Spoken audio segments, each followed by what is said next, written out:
Red Dead Redemption 2 has been described as a masterpiece, one of the most detailed games ever made. And there have been countless videos going over unique items, rare encounters, cut content, and other sorts of mysteries. And I could say what most other people say in their Red Dead Redemption videos, something like, I bet there's at least one thing in this video that you didn't know about. But I'm not going to do that. I just want to talk about some of the weird stuff in this game, and I mean, there's the obvious ones like Mexico, which is called El Presidio. It's just an unfinished building that barely has any collision, and right behind this area is a ton of roads that go nowhere. All of this is, I guess it could be considered cut content, but it's still got some detail which is cool, but no one ever really gets to see this area. I like these tall rock thingies. There's a fair few boats in this game, and there's even more that are far off in the distance. If you use a boat to get over to them, you can't really get aboard them or do anything, but if you do go over to them and using some epic hacks to get onto them, there's no real flaw to them. They're surrounded by some invisible box, and yeah, using a horse doesn't help. Staying on the river and heading over to Sisiska Penitentiary, you never really get to explore this place, but if we use God mode, we can have a little explore. And using no clip and going inside this building, we can see the rough outline of what would have been a cell block. It's pretty cool to see, as it gives a slight insight on how Rockstar designs certain areas. If we keep following the river, and I mean really follow it to its source, details in the game start to break down. Tree. Getting to the end, the world opens up to a vast ocean with nothing else in sight. Well, nothing in that direction anyway. But looking back at the land, I know there's almost zero detail, but it still looks pretty cool. Just a giant wall that goes as far as you can see. Following the land in a western direction, let's see how far this goes.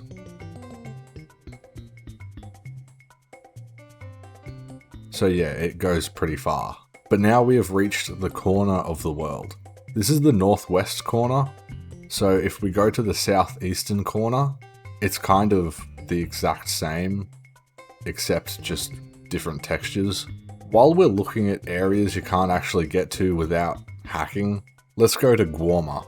This place is probably one of the coolest and most disappointing places in the game. I say disappointing because in the original plans Rockstar had, this place was meant to be much larger, along with being able to come back here during the epilogue. Following along the coast, we can find the area where Arthur washed up and had to walk for a while, and if we keep going, things once again start to lose a lot of detail, and going more inland, we can see just how vast this place is, regardless if we can explore it normally or not. Large mountain ranges with these dirt streak thingies. I don't know what they're called, I'm not a geologist. There's also, whatever this is, it may have been a super old unactive volcano that has grown a lot of trees and grass. This place really starts to break apart the longer you're here. Alright, so let's go back to the mainland. Everyone knows about the ghost train. Probably the coolest rare encounter there is, as you can only get it to spawn once during a whole playthrough.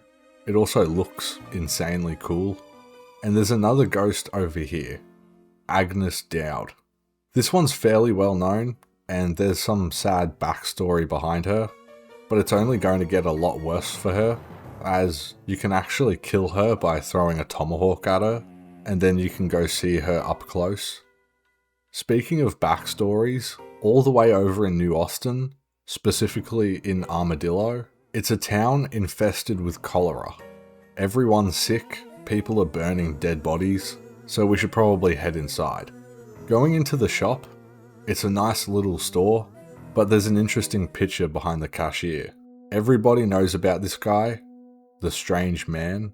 Originally seen in the first Red Dead Redemption, this guy is some god figure who seems to keep track of good and bad. When John Marston gets sick of him, he tries to shoot him, but nothing happens. The bullets seem to do nothing. He doesn't completely show up in this game. The closest thing you can get to seeing him is in this old shack in Lemoyne. This only happens when the player is playing as John, but there's a painting in this place that gets more and more detailed after every time you visit. Eventually, it reveals the finished portrait, and it's him, the strange man. And in the mirror in the corner of the room, he's standing right behind you. There's also stuff to do with Jimmy Brooks, the guy that Arthur gets a pen from if you save his life. This lore can go pretty deep, so long story short, this guy, the cashier in Armadillo, whose name is Herbert Moon, made a deal with the strange man, which ended up getting Herbert Moon's family killed, and Herbert Moon is the entire reason this place is suffering from cholera. Well done, Herbert. Getting into some smaller stuff within the game, there's a few dev cubes hidden underneath the ground. I don't really know what they do. Over in the Amberino Mountains, there's an area with a ton of dead frozen cattle, and on the other side of Amberino, there's a witch's hut, and inside this hut is a cauldron full of something. You can drink it, then you pass out and wake up just a few meters away, but you can't drink it again after that. You might have to wait a while, I don't know. Just near the witch's hut, there's a sulfur pit. These are real things and extremely dangerous. I know it's not weird, I just wanted to mention it. Heading over to West Elizabeth, there's a wagon on the edge of a cliff that the Red Dead Redemption 2 map calls it the precarious wagon. Climbing into this wagon, you pretty much just instantly slide out the other side and you'll probably die. If we go south from this wagon, we can find a bunch of dead bodies, all laying in a pit. This is the Blackwater Athletics team. On one of the newspapers in the game, it talks about how the Blackwater Athletics team has gone missing. Well, this is where they are. Apparently this is based off the real-life Los Maniceros massacre in Colombia from 2009, where an entire amateur soccer team was abducted and murdered under mysterious circumstances. It was an 11-player team, and people believe that they were killed by the National Liberation Army. Nobody knows why they did this, so yeah, this one is quite sad. But back in New Austin, there's a golden revolver that you can find right here.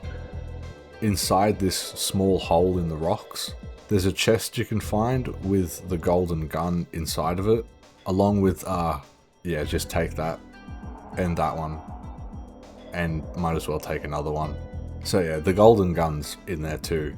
Since we're talking about caves, well, I mean holes, up in Amberino, there's a place that has 7 statues, just sort of in a circle, and they're all surrounding whatever the fuck this is. There's nothing really of note here, but it is definitely strange.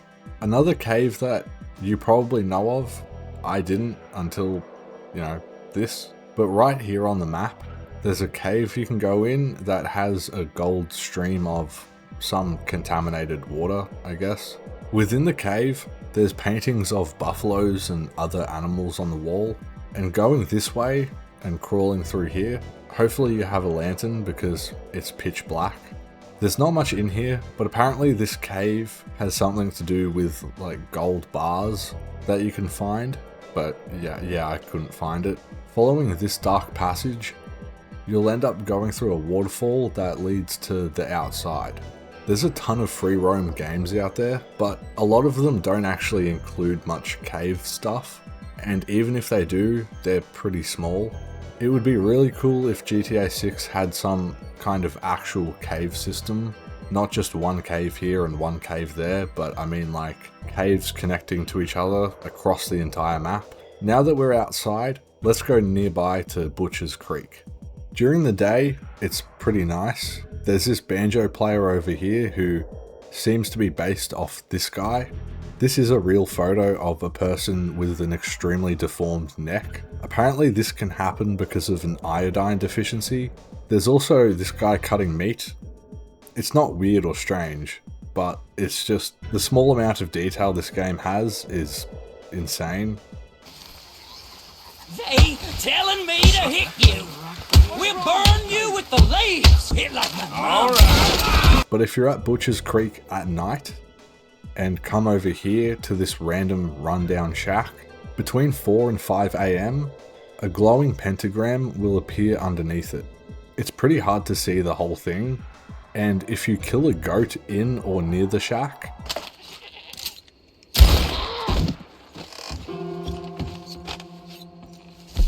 there's a bell sound that rings out.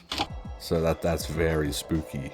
Something else that's very spooky is located in Saint Denis. When you find all 5 writings that are written on walls around the city, you can encounter a vampire, and you can just beat the shit out of him, and he drops the ornate dagger. But I think that's enough strange, weird things, whatever the title says, in Red Dead Redemption 2. I guess this stuff wasn't really strange. Well, I mean, most of it wasn't, but oh well. I've already talked about it, and you've already watched it, so yeah. Thanks for watching.